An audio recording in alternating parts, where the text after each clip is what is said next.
ناظرین کرام، ہمارے پاس برطانیہ میں مسجد نور کرالے کی افتتاح کے بابت ایک رپورٹ ہے، ملاحظہ فرمائیے۔ اللہ تعالیٰ کے فضل سے جماعت احمدیہ انگلستان کو ایک اور مسجد بنانے کی ساتھ ملی ہے۔ یہ مسجد کرولی ساسیکس کے مقام پر ہے۔ حضور اقدس نے اس مسجد کا نام مسجد نور تجویز فرمایا ہے۔ اس کی افتتاح کی مبارک تقریب 18 جنوری کو بروز ہفتہ عمل میں آئی ہے۔ اس مسجد کا کل ایریا 1482 مربع میٹر ہے۔ اس میں 121 مربع میٹر کا مین ہال ہے، جس میں 180 نمازیوں کے لیے گنجائش ہے۔ مسجد کے سامنے والے حصہ میں ایک 9 میٹر بلند و بالا مینار بھی ہے۔ نمازیوں کے لیے مین ہال کے علاوہ متفرق ضروریات کے لیے ایک اور ہال بھی تعمیر کیا گیا ہے، جس میں 170 اشخاص کی گنجائش ہے۔ انگلستان کی جماعت نے مقامی طور پر اس مسجد کی تعمیر کے لیے 4,30,000 پاؤنڈز کی رقم اکٹھی کی ہے۔ حضور انور نے اس مسجد کا افتتاح فرمایا۔ مسجد کی نیم پلیٹ کی نقاب کشائی کے بعد اجتماعی دعا کرائی۔ اس کے بعد مین ہال میں نماز با جماعت کے لیے تشریف لے گئے۔ نماز کی ادائیگی کے بعد مکرم رفیق احمد حیال صاحب، امیر جماعت احمدیہ انگلستان نے مختصر رپورٹ پیش کی، جس میں آپ نے بتایا کہ کس طرح کرولی جماعت کا آغاز ہوا، پھر وہاں کے مخلصین کی انتھک کوششوں اور کمیونٹی کے تعاون کا نتیجہ ہے کہ آج ہم یہ خوبصورت مسجد دیکھ رہے ہیں۔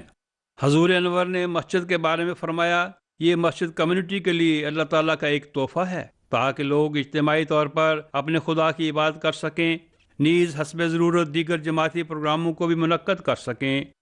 معزز مہمانوں کے اعزاز میں ایک تقریب ضیافت کا اہتمام بھی کیا گیا۔ اس تقریب کا آغاز تلاوت قرآن پاک سے ہوا۔ بعد ازاں کرولی کے میئر کونسلر باب برجس صاحب نے خطاب کیا، جس میں انہوں نے حضور انور کو خوش آمدید کہا۔ احباب جماعت کو اس عظیم و شان منصوبہ کی تکمیل پر مبارکباد پیش کی۔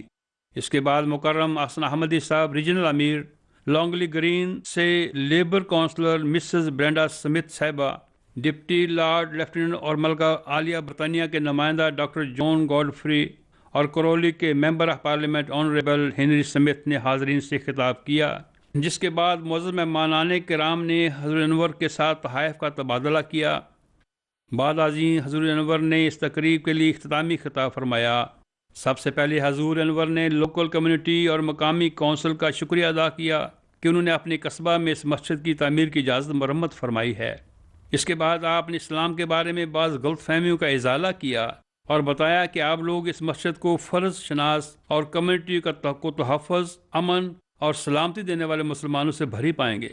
آپ نے فرمایا، مسجد میں اللہ تعالیٰ کی عبادت کرتے ہیں اور اس میں داخل ہونے والوں کو تقویٰ اور نور قلب حاصل ہوتا ہے۔ مسجد کے نام پر روشنی ڈالتے ہوئے فرمایا، یہ مسجد نور ہے جو اپنے اندر اور باہر روشنی پھیلائے گی۔ یہ دکھ اور ناانصافی کے اندھیروں کو امن اور خوشحالی میں بدل دے گی۔ حضور انور نے انگلستان اور دیگر اقوام عالم میں قیام امن کے لیے جماعت احمدیہ کی خدمات اور کوششوں کی چند عملی مثالیں پیش فرمائیں۔